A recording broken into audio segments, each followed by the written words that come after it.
All right. Thanks everyone for joining in for the second of 100 MS Live's roundtables.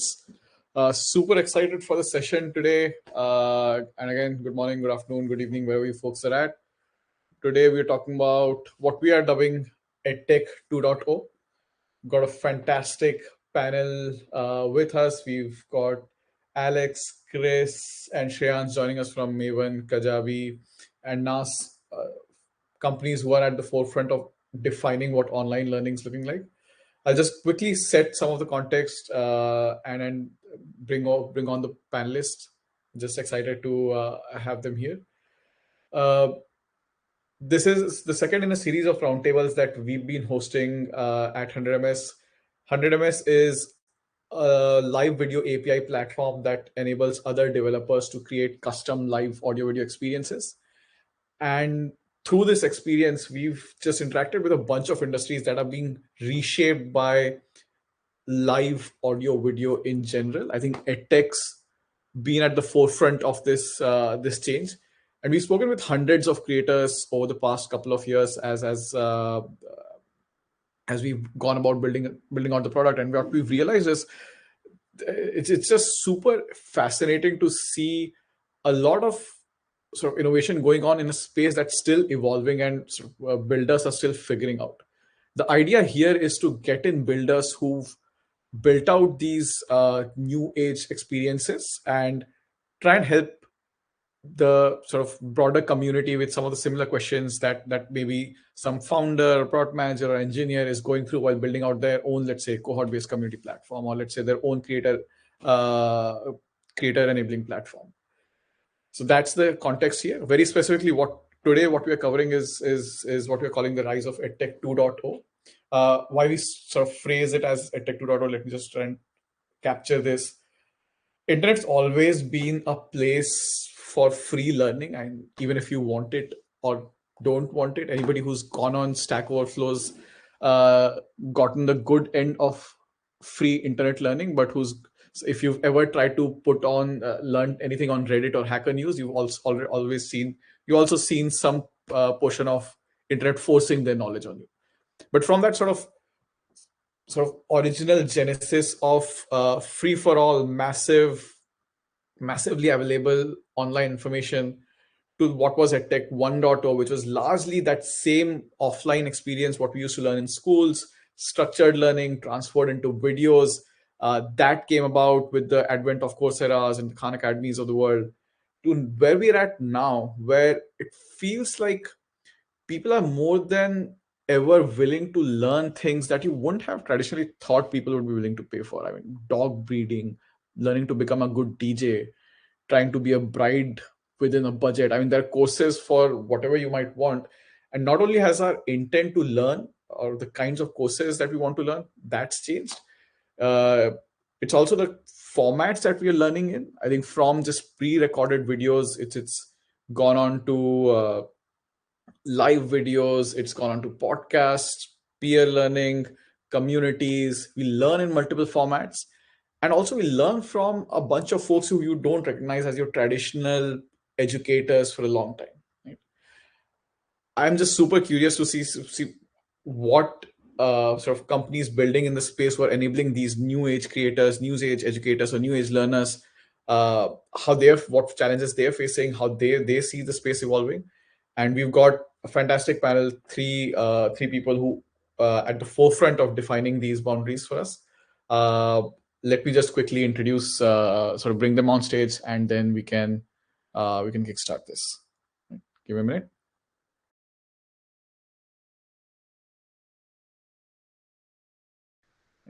All right, Chris, nice to have Hey, you. Bucks.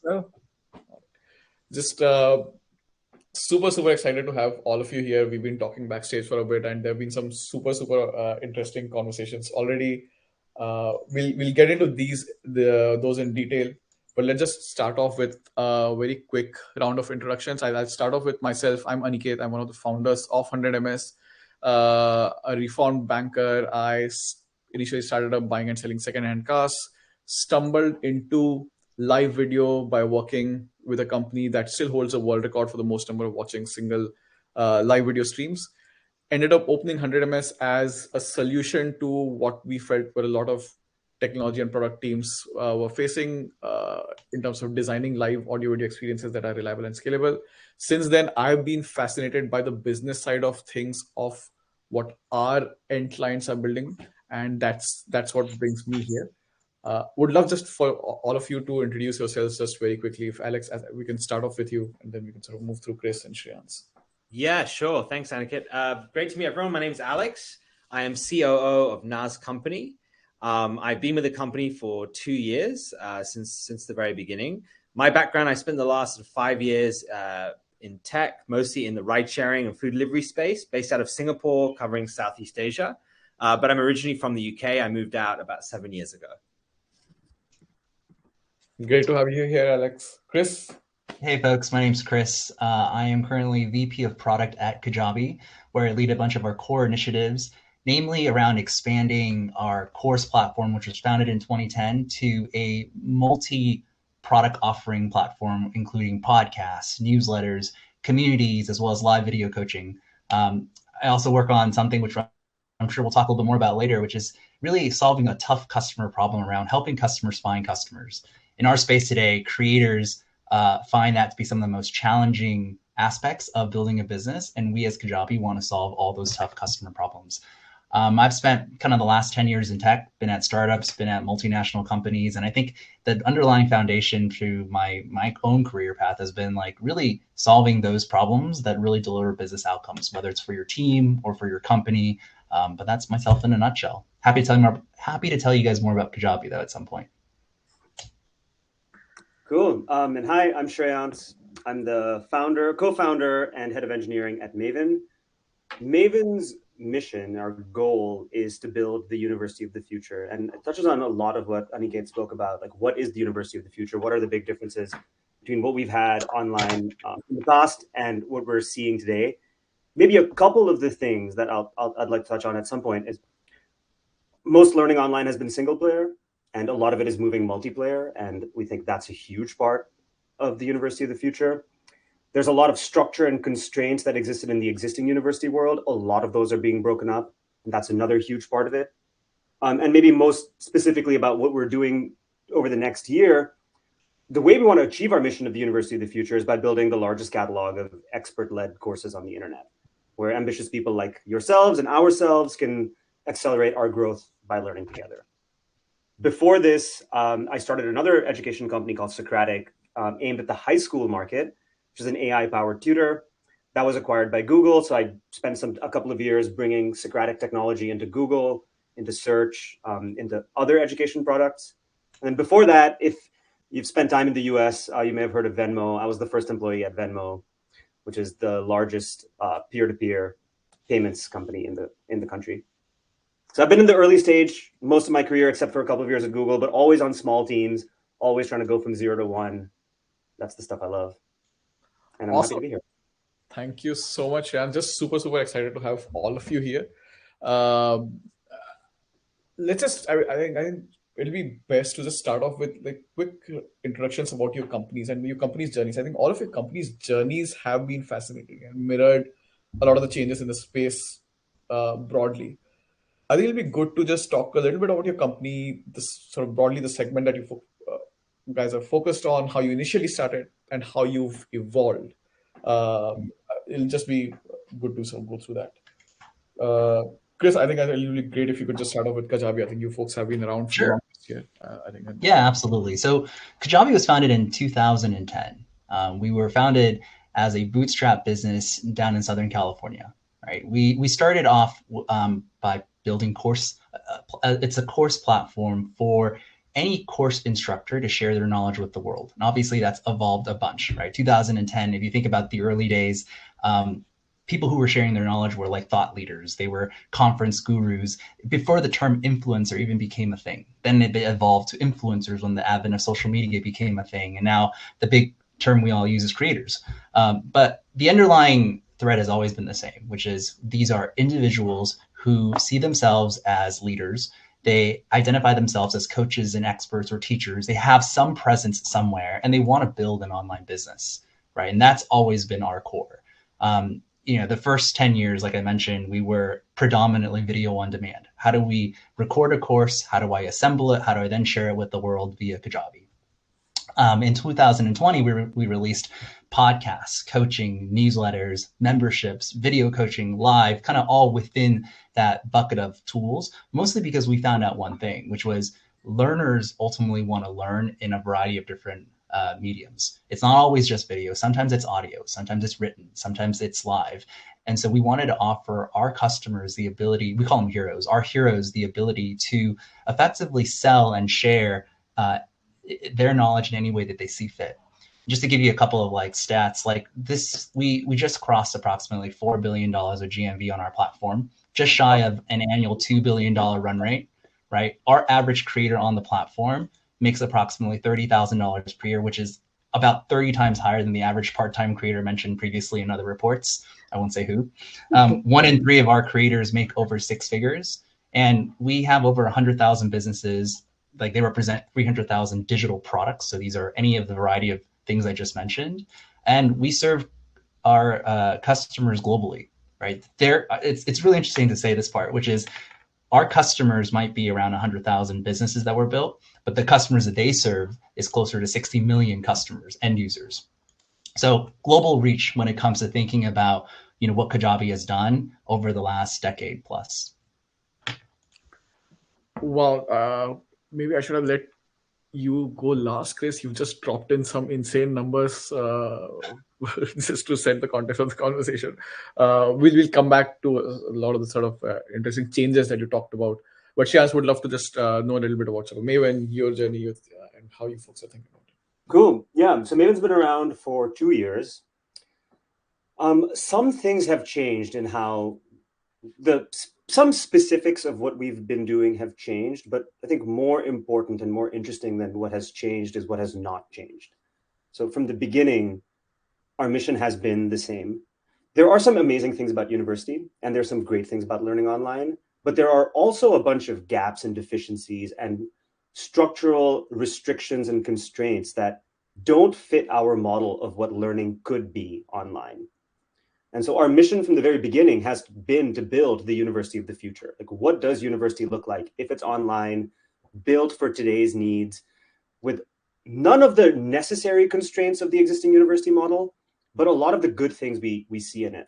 So the good things we see in the existing models are you're not doing it by yourself. You're doing it with an expert in the room. You're doing it with other people who are at your level, on your journey, interested in the same things as you. Great peers to learn from, to discuss with.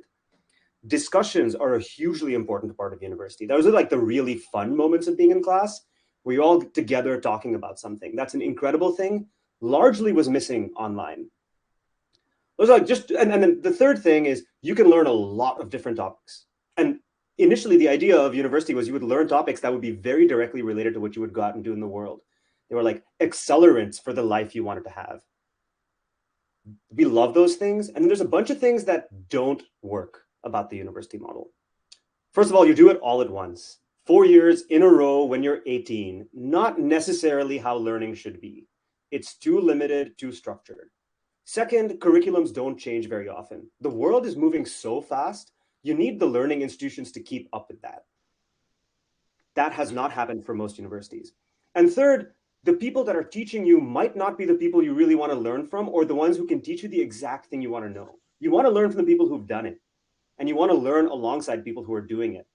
And both of those things are really hard to find at the university. So we're trying to figure out, we are basically working towards a world where we can take the good things about the university model and discard the things we don't like. And there's a really beautiful, simple model that we see that works, which is groups of people learning from experts online on any cutting edge topic. So we're trying to get rid of a lot of the constraints about time, length, whatever, and let the best people who want to teach start to teach, and the students who want to learn those things find them.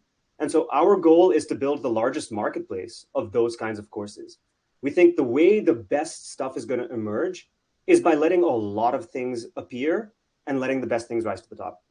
So that's always been our mission. The way we've gone about it, whether it's been working with the top 1% creators or working with experts who have not created before, some of those things change. And what we have to offer changes to to make that work. But the mission has always been the same. So that's kind of what we've been working on for the last 2 years. We're probably going to be working on it for like 20 more years. But it's like a pretty exciting time for these things to start to come together, especially this multiplayer, discussion-focused, expert-led learning on every topic. It's already a reality. And we're just trying to make it as big as we can. I think this charter sounds so interesting, which is building out the university of the future. It took probably millennia to create the current university model. And you folks are the right people to be building it. Just super excited to be digging a little deeper into how you think this experience sort of should be like, and what parts of that you've already created. One thing I'd just like to touch on real quick is the two other co-founders, which we haven't spoken about yet, have a lot of interesting experience building this kind of stuff. One of them was the co-founder of Udemy, which is, many of you may have used it, a pretty big educational platform that has some similarities and a lot of differences. The marketplace is a similarity. The format, the kinds of content, very different, but there's a lot of interesting lessons from that guide what we do.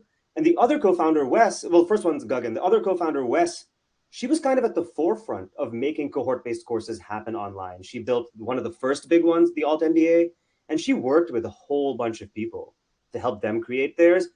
So there's like a bunch of interesting DNA at the company that is like, feels like a really good combo of people to be taking on this challenge. I'll stop there. It's the dream team to be building the charter that you folks are talking about. Alex, just would love to know your story. Yeah, so let me tell. I think our journey is a little bit different than Kajabi and Maven. So a little bit about Nas company. Our mission is actually to build technology products that bring people together. We have our core product is called Nas.io, and it's a community building platform. But our journey to start off was very different, actually. So we actually started off as a social media channel. For those who, in the audience, they may not know Nas company or Nas.io, but they may have heard of Nas Daily. And Nas Daily is a social media channel, and it was all about going around the world, making 1-minute videos every day for 1,000 days, telling the stories about people and places that don't normally get represented, in traditional media. And so it started on Facebook. And one of the challenges early on when we traveled was all about how do you actually find these interesting stories? And so the way actually, the team did it was whenever they landed in a city, they would post a post on Facebook saying, we are in Mexico City, or we're in Bangalore, and we want to host a meetup. And so by doing that, it got shared around in different groups of people in different geos, and they'd all come to the meetup. And that meetup was the first foundations of the communities that we built. So in that meetup, we would crowdsource all the different interesting stories, people we should meet, videos we should make. And what was interesting is after that, those communities continue to exist because the people even in the city didn't know each other. So we went around the world, we went to 60 different countries, and we built communities everywhere we went. At the end of that journey, the Nas Daily had 10 million followers, but we were unable to monetize and build a sustainable sources of revenue to do more things, or to hire a team, to take all the different actions that we wanted to take. And so we were like, what can we do? And this is kind of what Kajabi and others were working on. We were like, okay, well, we don't want to sell t-shirts because we're always talking about how we want to live more sustainably and we want to bring more things into the world. We don't want to do commerce because, we don't want to sell iPhone cases or other things. It's not really what we're about. But we do really have a lot of knowledge, right? And we think that there are people out there in our audience who'd want to learn that knowledge. And so we kind of stumbled into education accidentally. But what we said is when we looked at some of the platforms that have been around since 2010, they were focusing a lot on video files, pre-recorded courses. And we said, as a creator, it's not just about making a video course and just shipping it and then saying goodbye. It's about building deeper connections with your audience. So similar actually to what Shreyans said, we started actually cohort-based learning. But we, instead of actually doing live classes, we said, well, creators don't have that much time. So what we decided to do is create a hybrid model, which is to say we will pre-record the learning, but we will host live sessions to guide you through. So it became like a learning experience over 7 days, 10 days. And that's when, after we did it for ourselves, education became the largest source of revenue. And we said, this is, millions of other creators out there on YouTube, on Facebook, on Instagram should also be doing that. And, the reason maybe why they don't do it already is they need a little bit more help. So the first kind of 2 years or year and a bit of the Nas company's journey was a company we built a marketplace called Nas Academy, where we said we will find creators who should be teaching. We will help them think about how they build a curriculum, how they'll shoot that course, how they'll build a learning experience and launch it. So we help them end to end. And then we help distribute their class and find users who'd want to buy it. As we did that, and this is kind of the interesting insight, we scaled the platform quite significantly, but we started talking to our users and we said, what is it that you like about Nas Academy? What is it you like? Is it the content? Is it the people? What is it? And they said, you know what?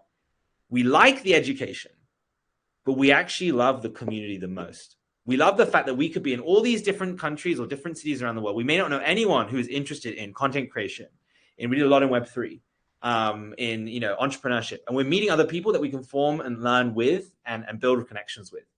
And we talked to our creators who are using our platform. We said, what do you want to do? They said, actually, we see education as one thing, but we actually want to build a community and go deeper on this to be able to continue to build a business and monetize. And so that's sort of why we made it to one of the reasons why we made the decision to change our direction and launch Nas.io, which instead of being a marketplace for education, allows a creator to take their users from social media and go deep and build a community and then build several different products around it, one of which is still education. So in a roundabout way, we started with community. We are back with community today, but we've taken some of the learnings along the way with Edtech as well. Awesome.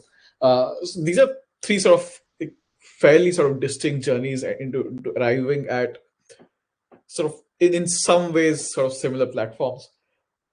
I'm just curious. So over the last sort of 10 months, 12 months, I've seen personally a bunch of these journeys. I mean, there have been so many cohort-based courses or community platforms, sort of creator platforms that have started, which have tried to make sort of success out of creators who have some following or someone who wants to teach something and help them find some kind of monetization levels and find some learners.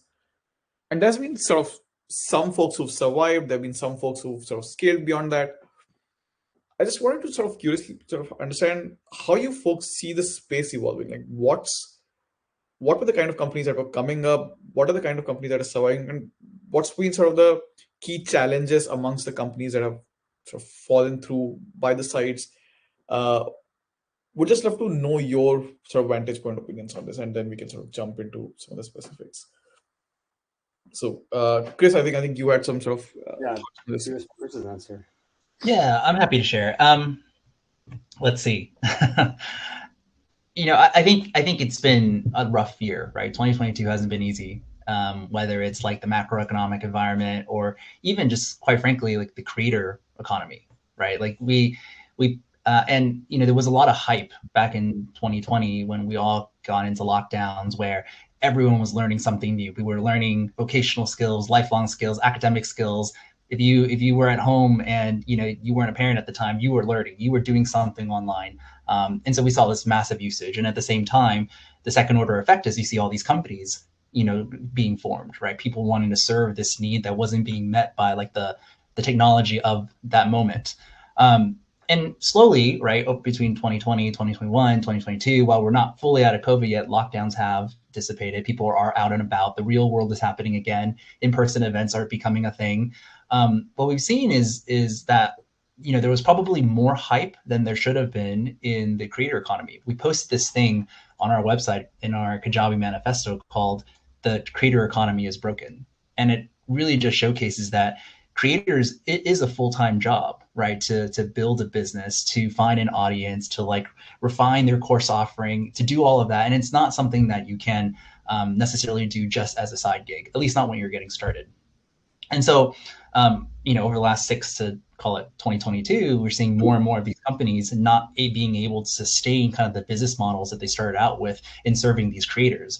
And at the same time, larger companies like Kajabi, we've also diversified, right, the type of offerings that we offer our customers. Again, if you rewind just 2-3 years ago, we were offering, I would argue, just courses. What we've seen is that our customers want more than just courses. They want the ability to teach in a variety of different ways. They want deeper marketing tools, deeper commerce tools, deeper website tools. They want more and more things all in one, because if you think back to the customer problem of a creator. Like being an entrepreneur is hard. Like they love building content, but they find building an audience challenging. They find being a tech person even harder, right? So, an analogy I've always used is like, think Microsoft Teams versus Zoom, right? Zoom was best in class in enabling video conferencing and live video and all that great stuff. Teams wasn't as great, but what they did was they started bundling like productivity tools, calendar tools, all in the same place, such that the average frontline worker would be able to not have to pick up all these different apps to do the same task. That same analogy holds true in the creator space.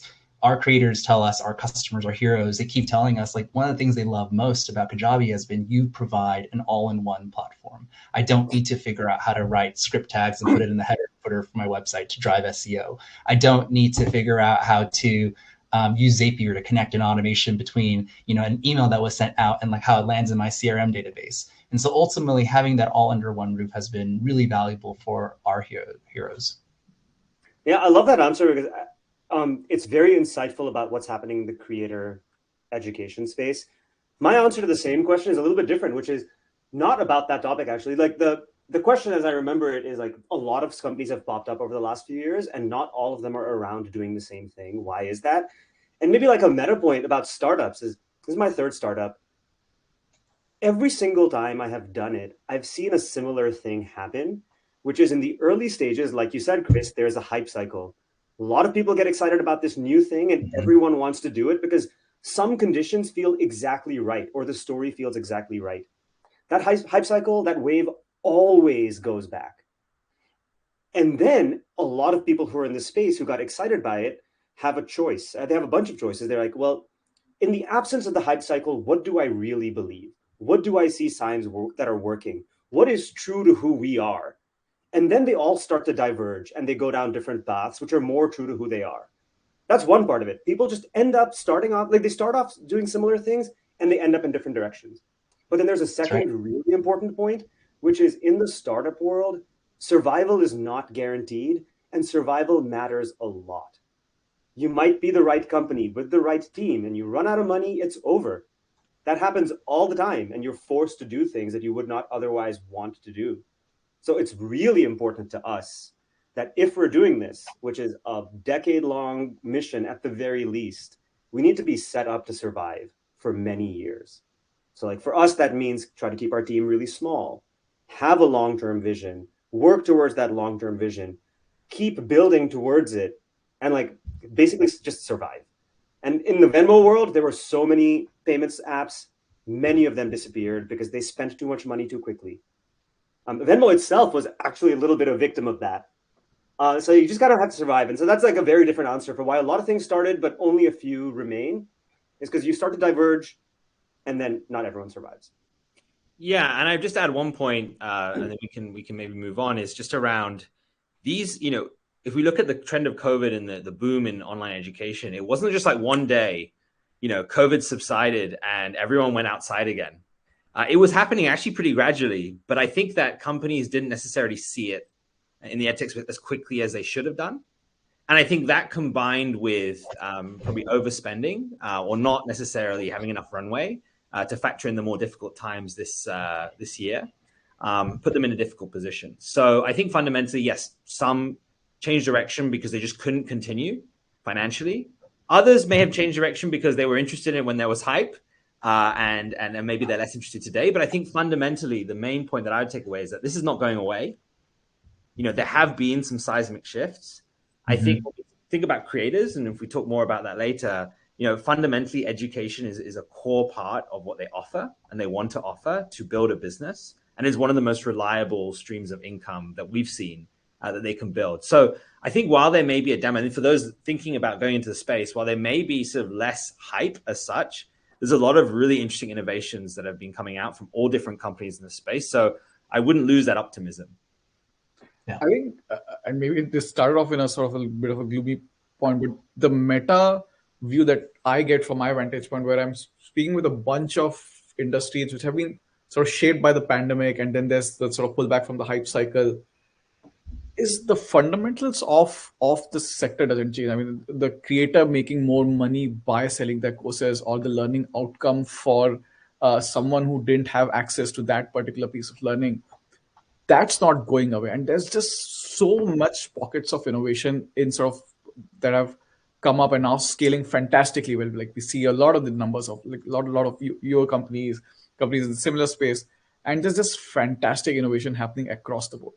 And just love to sort of dive a little deeper into sort of some pockets of these innovation. I think all of you have sort of furthered that. I'd love to sort of talk a bit about the learning experience and how you folks think about just making sure that the learner truly gets their intended outcomes. And there's a two-part to this question. A, how do you actually genuinely measure whether the learner is successful or not? And this is very difficult for I think for like fairly different kinds of courses that all of you folks run. A, how do you measure it? And B, very tangibly, like what does your experience look like for the learner right now, and where do you think that differentiates itself from, let's say, other platforms or let's say other offline modes of learning, very specifically? I think Shreyans, I'd love if you sort of start off on this. You Yeah. folks have clearly the sort of deepest experience of this piece. Sure. Okay. On the measurement question, so like I said, I've worked in education for a while, and it gets asked at every education company ever, and it's almost always very, very difficult to measure it. Our answer is we don't. That's not our job. Our job is to make the marketplace happen, to let a bunch of these courses come online, and then for the market and the world collectively, with our help, of course, there's a big role we play on understanding quality and promoting quality, but a lot of it is in the hands of the individual courses and the creators, at least in the very early days before they've done anything. Like before somebody's taught, you don't know what it's going to be.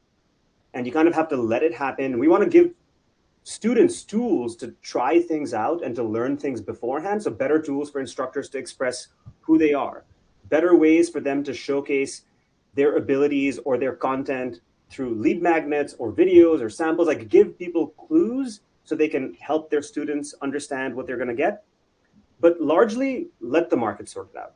So I'll stop there on that one. The other question of like, what makes the experience good and what are we excited to build? Like that's a really interesting one. And again, maybe this is a non-answer, but this is actually how I think about it, which is there are a ton of things that we're really excited to build to make cohort-based courses incredible. I mean, there's a long, long list. There's a lot of stuff in the video world. There's a lot of stuff in the community world. There's a lot of stuff in the peer feedback world, a lot of stuff in projects and self-organized events within courses. I mean, the list goes on and on, but 80% of it we're not going to work on in the next year. We're just like starting to learn ourselves what all of that stuff is. But it doesn't actually matter that much initially, because there's like a floor ceiling framework that I think about all the time. With cohort-based courses, what you get is you get an expert in the room, you get a bunch of peers who care about it, you get a lot of discussion, you get live video where you can talk to each other, and you get breakout rooms. Those are the default experiences. The floor of what that experience is already pretty high. And really what makes the biggest difference is who is the person in the room? Who are the other people with you in that room? You don't need to build a completely magical new experience for it to be really amazing and valuable. So the floor is already really high. The ceiling is insanely high. It's going to take us many years to get to that ceiling. But because the floor is already so good, a lot of our focus right now is just getting more of it to happen. Finding more instructors, more students, getting them together. In terms of experience, I think what you're sort of, what I'm hearing is just getting, so for example, in addition to the creator himself or herself or the content, it's a peer discussions or just the breakout rooms itself that sort of elevates the floor of the learning experience significantly. And that's the core CBC model is already really good, and we can make it a lot better. Like, I mean, I truly believe better breakout room management, more specific tools. Like Zoom is a very good place to start, but you can build a lot of really interesting specific things on top of a video platform that get you to a really cool learning experience. We would love to do that. It's very hard to do. We would love to do that. But that's not where you have to start. Where you have to start is just getting the basic thing to happen in large numbers, because there's so much value there.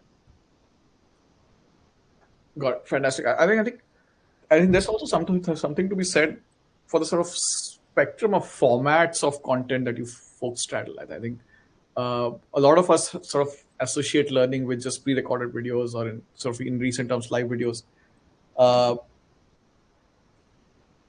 what does that format split look like in terms of experience? And is it still sort of similar? A bunch of VOD, some live content, some peer-led chat, and what percentage is roughly? I would just love to know what you're seeing across your platforms.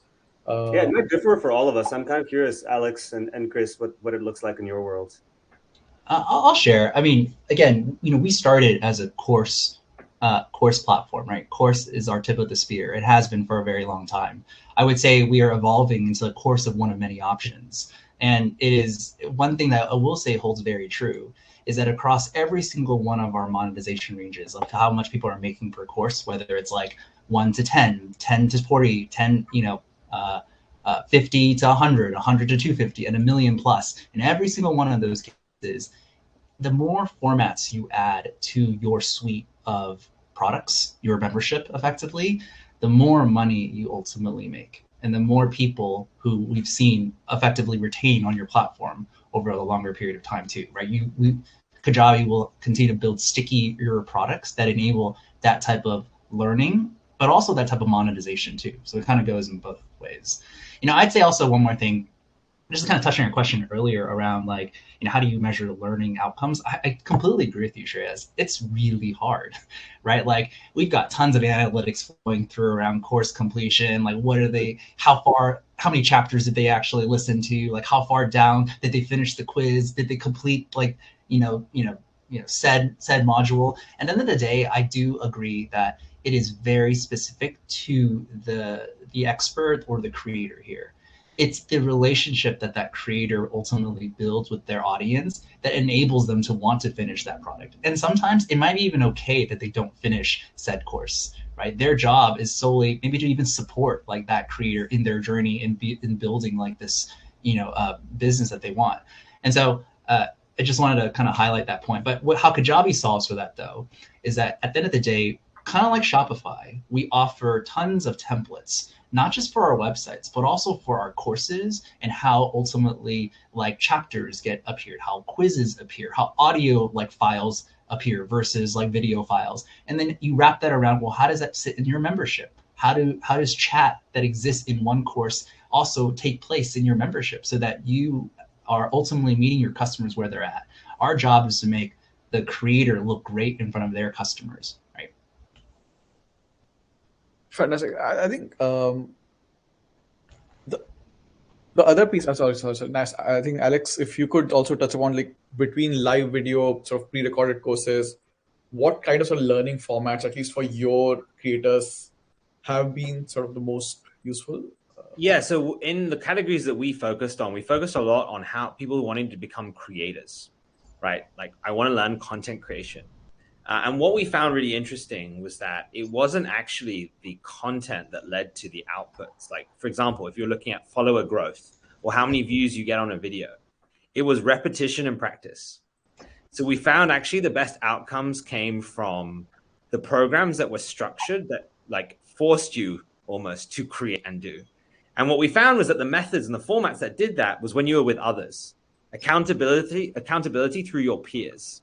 Right? Mm-hmm. You have, when you're either doing something together or you have that kind of, you're cheering each other on, or you see someone else deliver on it, we found that you were more likely actually to complete. So we could like measure this slightly through completion rates and others. But what we also found, and this is sort of one of the other like insights we found that drove us towards going communities through Nas.io, was that you can't do this in a 1 week program. It's hard to do it in a 1 month program. The best results we saw was over several months. So as a creator, we learned that it took actually 5 months to 10x your followers, for example, if you follow a certain method and you create a certain amount of content over that period. And so there is, one method, which is like create a 5-month course. But actually, drop off is extremely high. It's very difficult to commit in that way. But we did find that if you use a multitude of different tactics in a community, you may have a better chance of sticking around. So some of it may be events.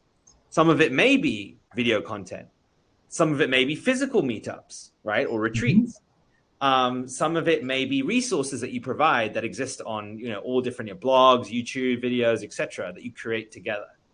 And so we have seen examples through communities where, They focus on, I think, Chris alluded to this in a different way through Kajabi, but they create these multitude of different things you need to do over a period of time through different formats.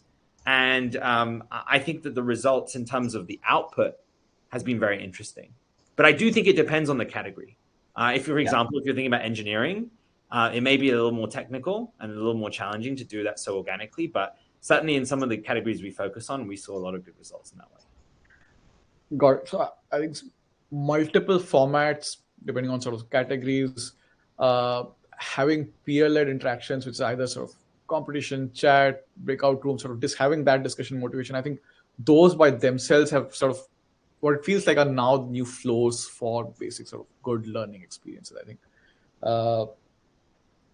I would say one other thing, sorry, just on building features. And I think, Shreyans and Chris will obviously have probably a strong view on this, but I think in early stage, there's a real temptation to just build as many features as you can. What we found is that, it's a dangerous game. You really don't know how your users are going to use those features. Even with, you can do a ton of research. It doesn't matter necessarily. It doesn't necessarily mean that's going to be how they use it in practice. So we've really focused on minimizing what we actually ship, but like seeing how the users actually use it. And what we've been really impressed with is that they find innovative ways to hack your product and do things that you never even thought about that they would do with it. And we found that specifically with things like content formats and curation of content. So I would say for those who are in this, building their own startups in the audience, I would encourage them to, think before you, ship hundreds of features and, test a few and just see how your early users use it, and kind of iterate from there. Yeah, just to add to that point, I'd say like if you think about the audience that you're building for, right, at the end of the day, if you serve like creators and edu creators, however you want to describe these types of individuals, think of them as like almost hustlers, right? They want to figure out how they will hack your system to get what they want out of it. They will do every single Google search possible to figure out like, how do I enable said experience using, said platform that you've given in front of me. And I actually, this is my fundamental belief. I actually think that's why a lot of the reasons Kajabi has been able to grow the way it's grown.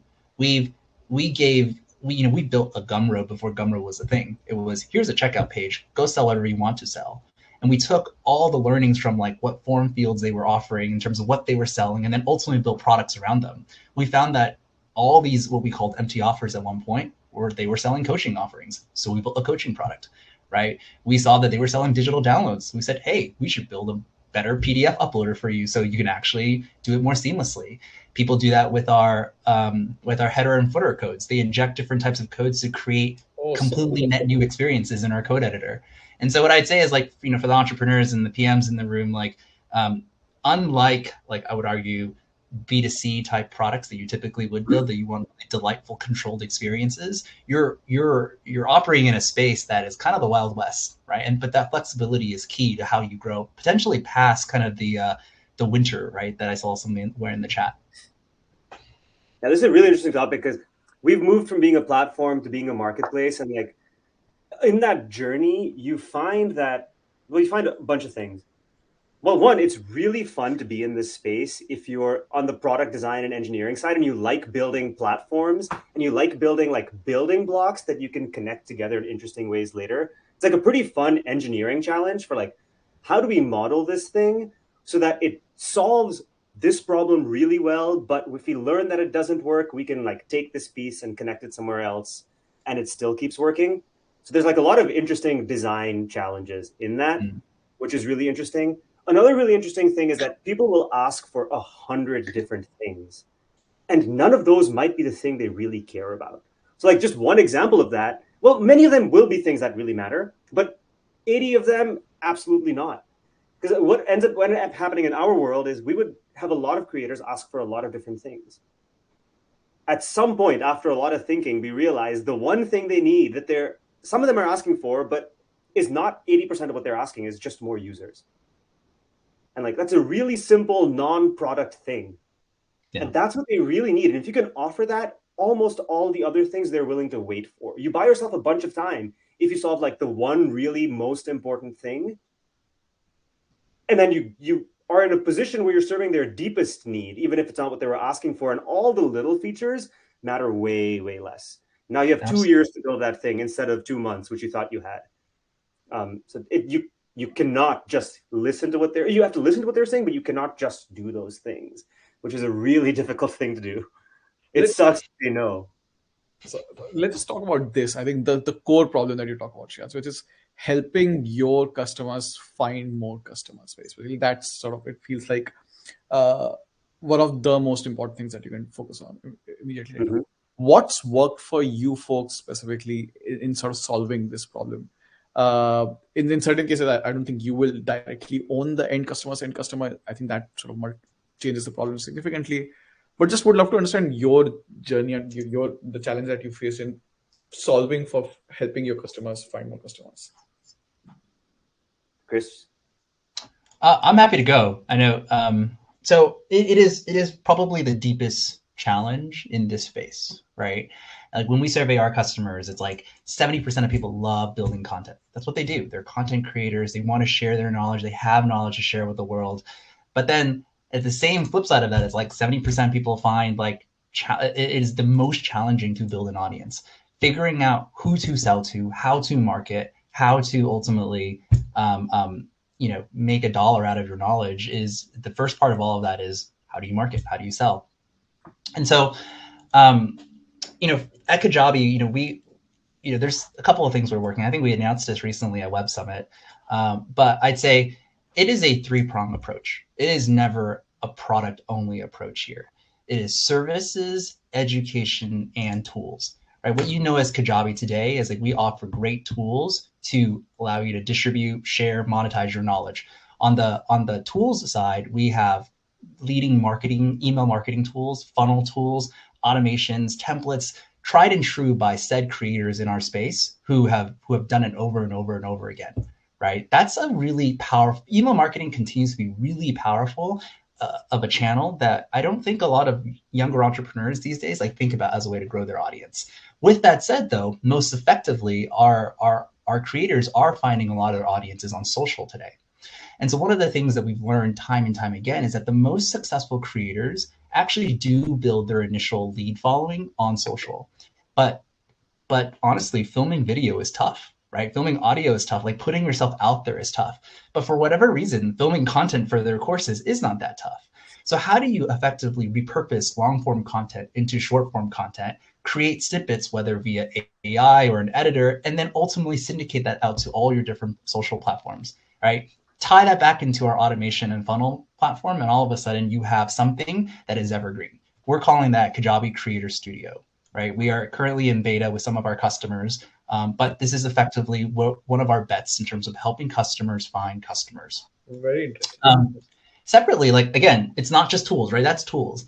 There's services, there's education. They are all important.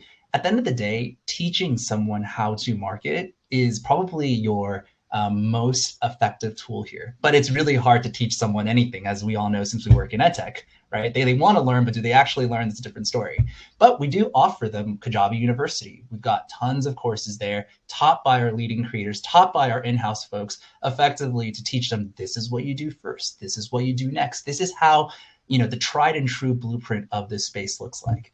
And then lastly, on the services front, it is, again, it doesn't matter how many tools you give them. It doesn't matter how much education you give them. At the end of the day, there are people who just want you to do it on their behalf, right? We have a couple of things in the works in terms of what does that look like? How do we connect the folks who are the most successful in this space with folks who are willing to pay for it, willing to learn from a coach, right? We have Kajabi Access as a program where it's a service where if you pay for the service, we offer you CSMs that are tailored to how do we think about building and growing your business, but we think we can do more there. So I'll sum it up by saying super hard problem, really good problem to solve in this space, multi-prong approach, services, education, tools. I love that answer because I actually think a lot of Maven's answer is very similar. It's a lot of the same stuff. We have a course, the Maven Course Accelerator, which teaches instructors how to be instructors. We spend a lot of time educating them through that and also through our product. We have a lot of tools that teach instructors how to market themselves. So the one thing I'll add on to that, because I think a lot of that rings very true. The one thing I'll add on to that is instructors who are suppose you're a product manager or an engineering manager at Amazon for 8 years, and now you want to teach other people how to do that, you don't really want to spend a lot of your time learning how to do marketing. You have to be very successful, but you don't actually have to be successful.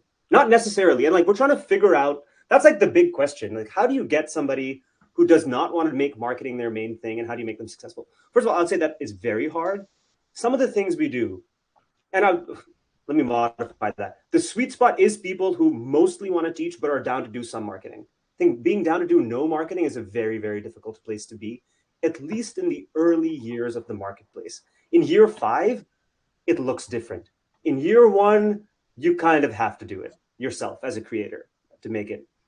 So our challenge, and something we think a lot about, is how can we give people a lot of power without them having to do all of that work? What are the defaults we give them? So for example, we do a bunch of email campaigns. Email marketing, as you said, Chris, is extremely important. Mm-hmm. All of our instructors do a bunch of email marketing, but they don't have to write every email. They can edit the emails if they want, but we try to give them the best kind of starting place we can.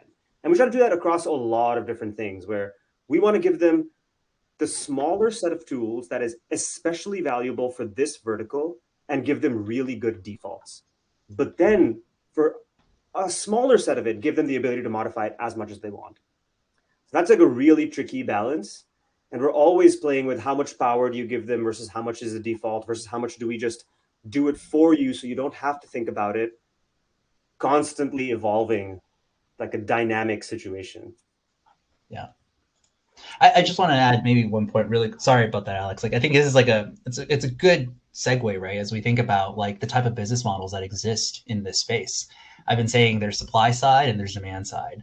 There are marketplaces where audiences, creators, end users, they're all there. They're the front end to the space. I mean, I think about the TikToks, the YouTubes, the Spotifys, even the people who are looking for content are just hanging out there and content is being served up to them, right? There is a version of the world where you can build companies like that and have like a very edtech focus, but what is your business model? Like, what do you charge, your educator, your creator for helping them find that content?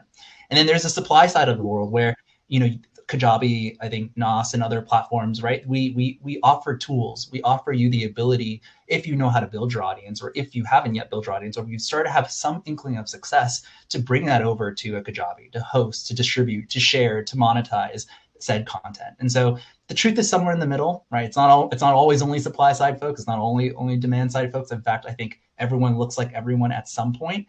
But as an entrepreneur, as a PM in the audience today, like, you have to decide, like, which one are you? Because the way you approach and how you build is very different.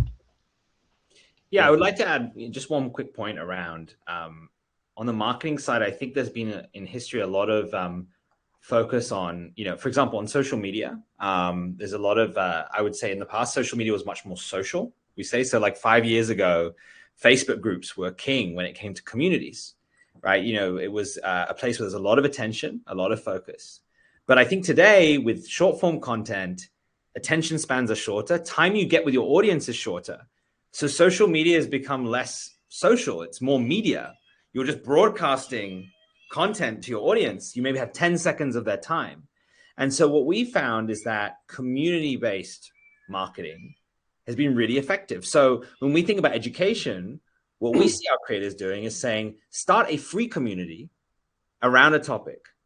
This is almost like the next generation of email in a way, right? It's like, start a free community, host an event about the topic, add value.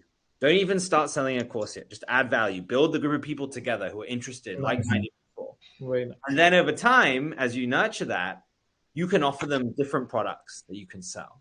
And that's sort of how we approach it, which is to say, you may have an audience on social media, but you want to build them into a closed space and you want to nurture them. And sort of the way we think about the future is you will use like messenger platforms like WhatsApp, Discord, Telegram in order to do that. But you'll need those other suite of tools on top. And that's sort of how we think the next phase of marketing will happen.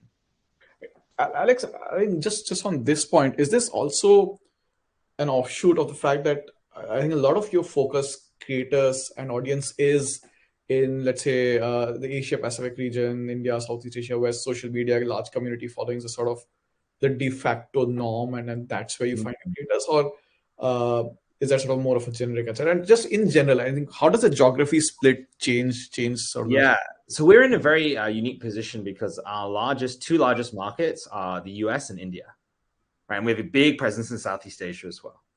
So we see the different behaviors. In the US, email is still a big part of marketing. And it's great to see the conversions that creators get from email flows and nurturing and automations around that and others. But if you take a creator in India, it's very difficult for them to convert through email because the open rates are so low. And so similarly, we're talking about Indonesia and Philippines.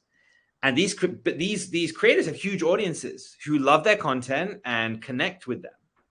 And so, yeah, they need to use other ways. I think it depends on the market, but WhatsApp, we've seen, has been one of the most powerful platforms in order to nurture your audience. Just the reason why it's been so effective is just the amount of time people spend on WhatsApp in places like Asia Pacific every single day. And so what we see with communities is even if there are those who maybe lose interest in a community, they're still going to WhatsApp. And so what we've seen over time is those communities survive because people re-engage, reconnect as they see interesting topics sort of emerge. And so we think, yeah, the future of, you think in the US and Substack is, played a major role in the newsletter world, right? But we do think that there are going to be Substacks for WhatsApp in the future where people will be able to create a WhatsApp newsletter. Similarly with Discord, you're seeing a lot of interesting, obviously starting gaming, but you're seeing a lot of different categories now using Discord, with the opportunities it provides. So I do think that's going to be an interesting trend, particularly in places like APAC, LATAM, Latin America, and parts of Europe. In the US, what's interesting is that there is no one dominant platform when it comes to messenger platform. I mean, iMessage is huge when it comes to tech, like instant communication, but it doesn't have the functionality that some of these other platforms do have when it comes to community building. So I think in the US, it's still all to play for. You do see some early platforms emerge, but I'd be interested to see how that evolves. Very interesting. Sorry, would you folks have, everybody in the audience as well, have 10-15 minutes to go over our time? We're already at an hour, but there's at least 2 or 3 super interesting questions that I do want to ask. I hope that's okay with you folks. Right? Cool. Just very quickly, I think this is the I think now sort of this is the bias of our platform. I just want to understand. I think some of you have hinted at this. Just very specifically, live component of learning within your platforms. I think. How do you imagine the base case scenario to be right now?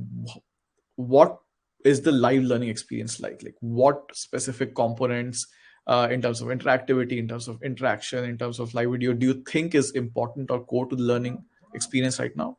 And where do you want it to be? Let's say, I think the ceiling that Shreyans you talked about. I think eventually, where do you imagine it to be?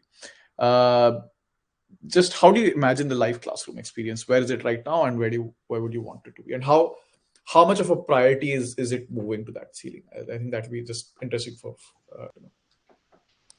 My simple answer to that is where we are today is a good start that works. That is like a decent floor for most situations, which is you can get a bunch of people together and they can talk to each other in a large group or in multiple smaller groups through breakout rooms. The most basic stuff works. That said, there are a lot of gaps in that experience. There's a lot of challenges that we do hope to solve.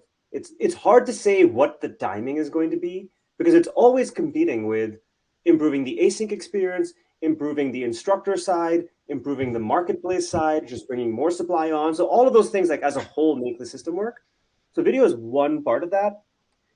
But I would say the things that get me excited, and this is a very maybe elementary answer because I haven't spent a lot of time going really deep into this. So I'm actually curious for other people's more advanced answers. But basic things that I would love.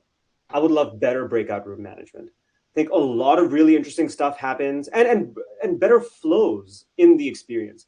A lot of stuff happens in smaller groups, but it's not as easy as it should be to make those smaller groups happen, to keep them consistent or random, different rules for how you set them up. You don't always want to jump. Suppose we were all in this room, 60 of us right now, and we just jumped into a breakout room and you have 3 minutes to talk about a thing, that's a pretty jarring experience.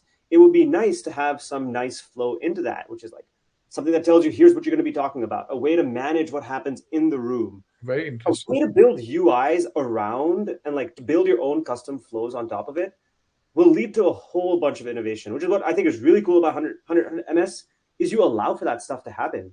I think that stuff is really important. We need to see like more interesting flows and experiences in the video world, not just like the standard thing that we get today. So like the floor is pretty high, but better breakout rooms, more time to think, better places to take notes, better connectivity with your own chat system, not with the Zoom chat system or whatever the specific chat system of your provider is, better tools for understanding what the engagement is, knowing where the questions are, better ways to like upvote each other's questions versus a stream of chat. There's like every part of the experience has like a big opportunity in it. And yeah, so we're excited to finally get there, but it's hard to like figure out when exactly that'll be. I love what she said. I mean, I feel like the one thing that I'm taking away from this conversation today is like the floor is already really high in this space, because I think that's just absolutely true across the board, right? The way we think about it a little bit is like, I think, again, live is one format. It is not the only format. Lives can take place in our communities for those who want to run, cohort-based courses that aren't that aren't managed, right? Like what Maven does today. Those same live courses can then be put in the video on demand kind of membership format that exists as well. And so it's just one of many formats is how I would describe it. With that said, though, I do think that there are some creators, some entrepreneurs that are just more comfortable being live, right? Some people don't want to be live, but others are really, really comfortable doing it. They're probably better doing that than they are sitting in a studio filming content, right? So we were tailoring our offerings specifically to our customers who have this need. Now, I do think if I just like imagine myself a couple, or imagine Kajabi like a couple years in the future, like I could easily, imagine a world where live video is not just simply recorded and like put in a student portal, but how do you effectively take snippets of your live video and translate it to all the different channels and mediums that you need? What if it wants to sit on a landing page on top of other, types of content to build as a lead magnet? What if it should go into TikTok or Instagram Reels as like a short form piece of education content? Like, how do you separate the streams from like the entire video to individual streams? And then how do you like add on top of it? And then more importantly, how do you let the machine handle a lot of that? Because this is hard, right? It's not easy to do any of this. And so I think AI plays a role in how this all looks like in the upcoming years. Very interesting. Super interesting. So Alex, just your thoughts on sort of live. I know you do a bunch of large. Yeah, so our trainers who like support the creators, the live sessions, they've become like experts on managing Zoom rooms. So they actually like prepare and stage. They have a whole way of doing it with music, sound effects, engaging people in the audience, and it becomes like an art. It's really interesting. I think it's a new career class that people can do. But I would say it is complicated. They use a ton of different tools. Whether they use a ton of different stuff. It took them practice. So could this be solved through one platform? I think so. I think just if you think about this interaction today, right? We obviously were able to read the chat and able to see what the audience is, but the audience interaction is reserved for Q&A. There isn't really a forum in which the audience can interact more. So I think there's still a ton of improvement to do there as well.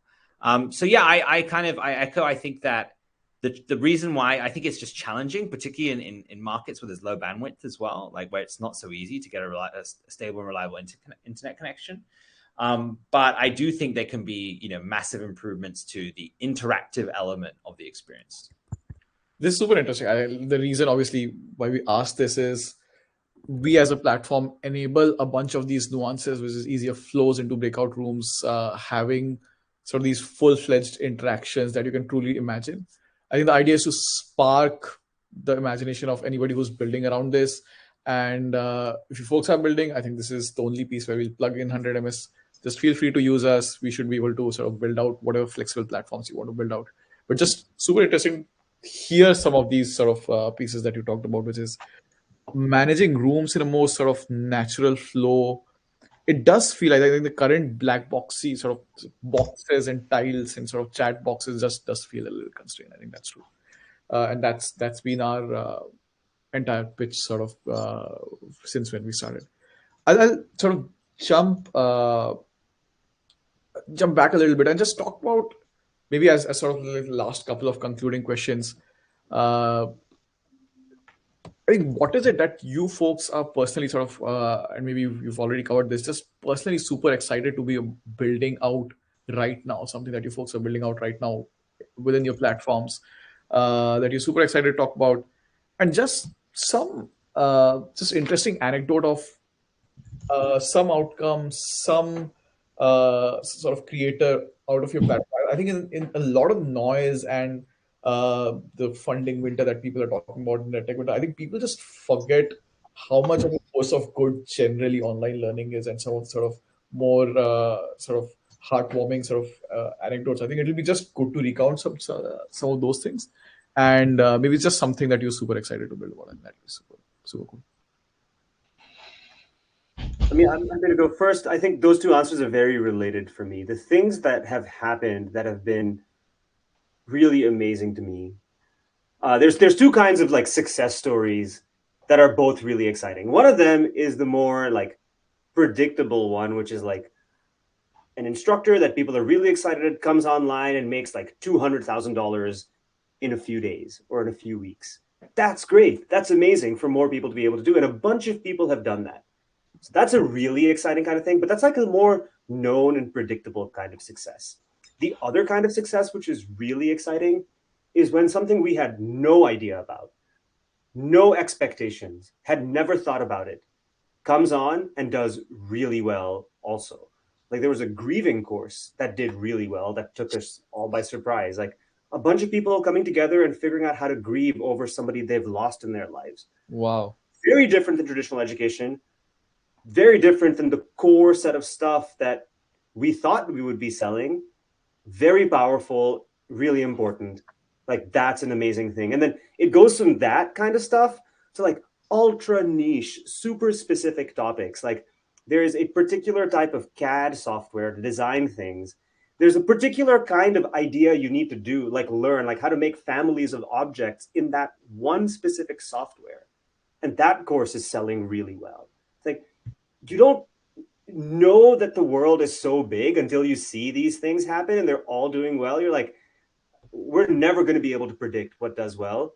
And so that's really exciting. And so like my answer for what I'm really excited about is like, as an engineer, I'm usually really excited to write code and build something. But what I'm really excited about is to see more of that stuff happen and to bring more of these courses online and like help students find these things.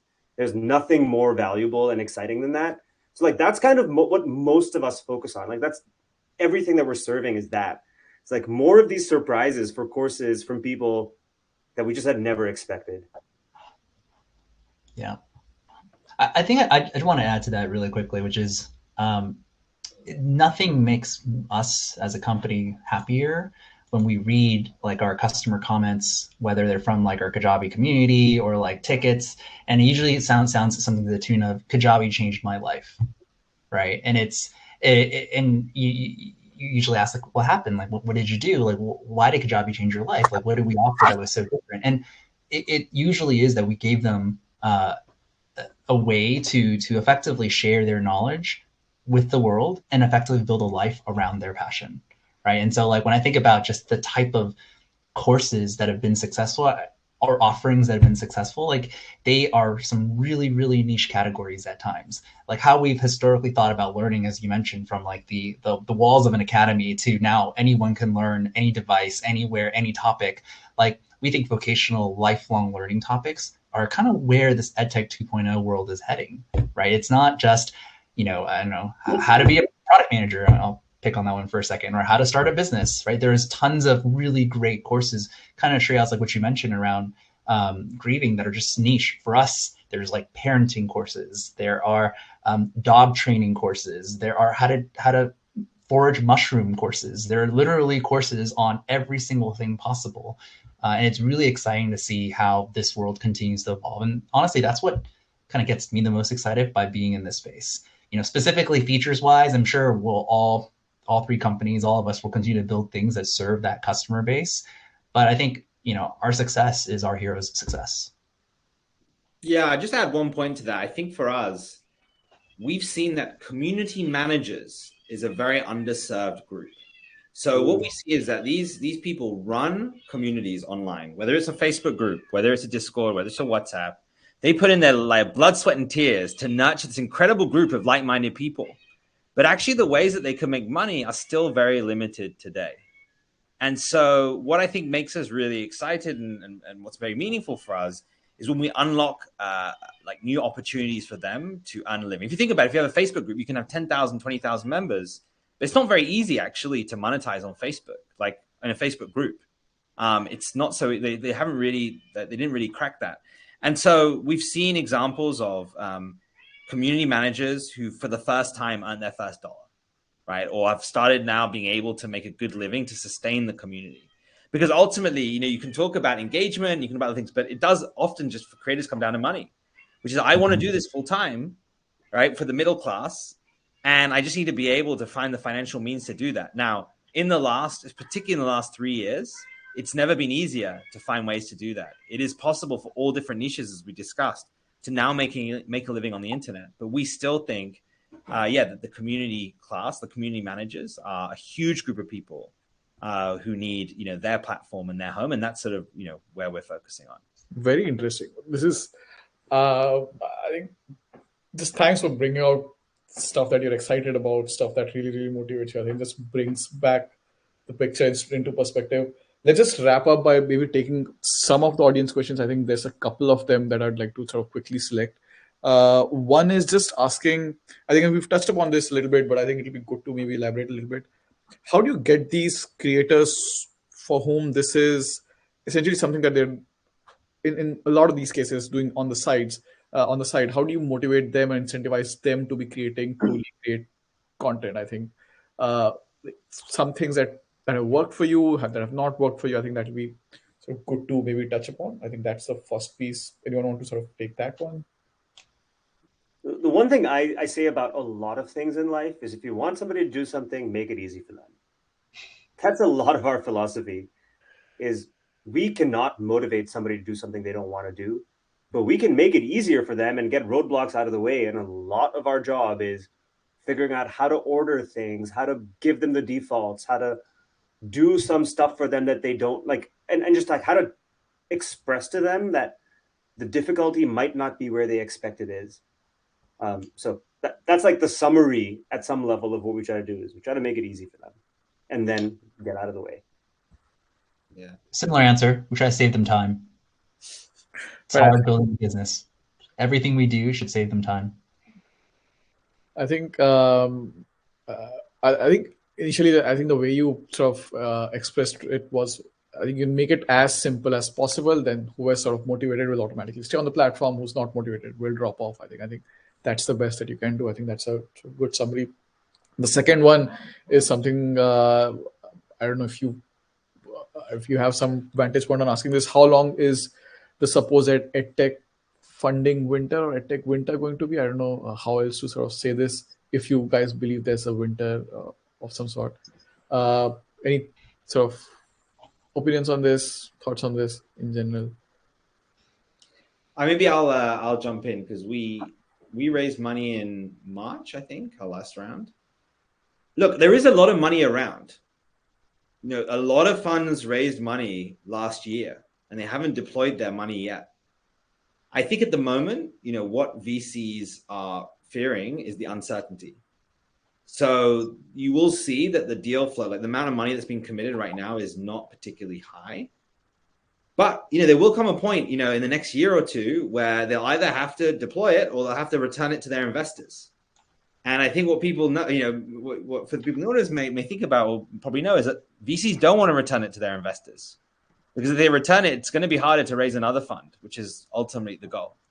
So I do think that in EdTech, like other verticals, the money will have to be deployed for the right companies. So when it comes down to your startup, you got to think about this, right? Maybe a year ago, just because of the hype and the fear of missing out, there were companies that didn't have solid fundamentals that might have got funded.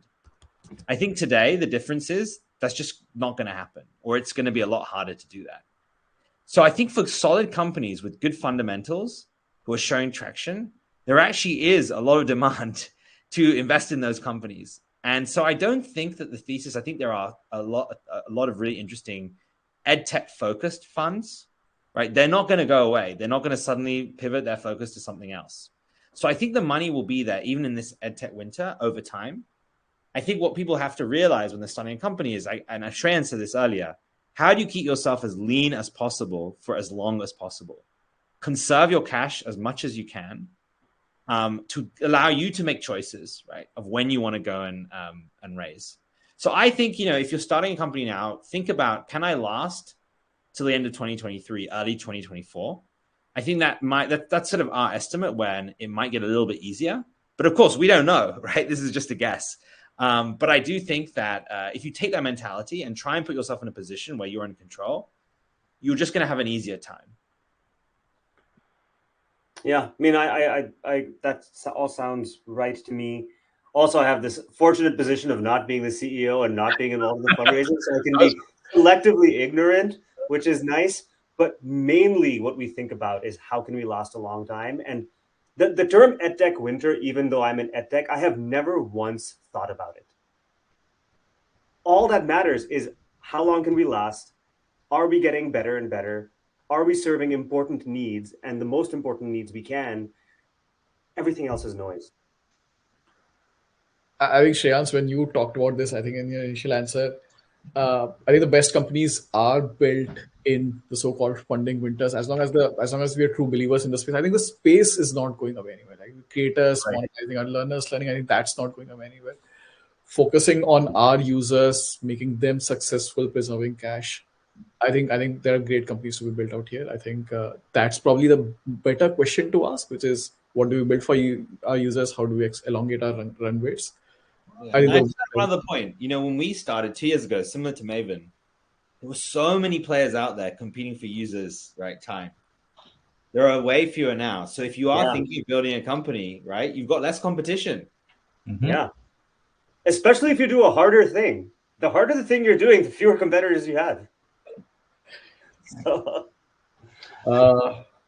It kind of reminds me of the fintech analogy, right? Everyone wants to be everything. You started off with a wallet, then you added a credit card, and then you added loans, and et cetera, et cetera. And very soon, everyone started with everything. But the one thing that I think is a good analogy in that space to bring over is, if you're a new entrepreneur in this space, find your niche, right? Find your audience, find the people that you want to build for this new edtech experience. And if you survive, right? If you execute, if you can last past your cash runway, you'll get back to a place where you'll start to add on net new things that start looking like the other sets of individuals in the space. But I wouldn't focus so much on competition here versus solving for your customers. I bet the educators or creators on Kajabi look very different from that of what Nas has. It looks very different from that what Maven has. It just all looks different. But if you boil it all down, they might be similar features and whatnot, but that's okay because you're still serving the person who is willing to invest their time on your platform. And so it's the same advice to everyone who is starting a new company in the space. Yeah, and I had one thing actually before we started on the stage. One of the things that was said in the behind the scenes was around I don't even think about the competition. I think what someone said here, right? And I have said, having come from ride sharing, I was at Uber and at Grab. It was very competitive. You're always thinking about the competition. You always think because that every user has that one opportunity, right, to take a ride. So they're going to choose one or the other. But I think when the edtech space, what I've really enjoyed so much about it is it's very collaborative, right? I've talked to a bunch of players in the same space, even maybe, thinking about the same problem, same formats, and we get on very well. We share information. We even, very rarely, because I think the market's so big, do you find that you're competing for the same instructor? Or, and so I think that, for those coming into the space, it's really important, I think, to try and preserve that mentality. The market is so huge. You don't have to focus on your competition. As Chris said, just focus on your user, the user you want to serve, and build out from there. And you'll find there's a lot of space for you to do things.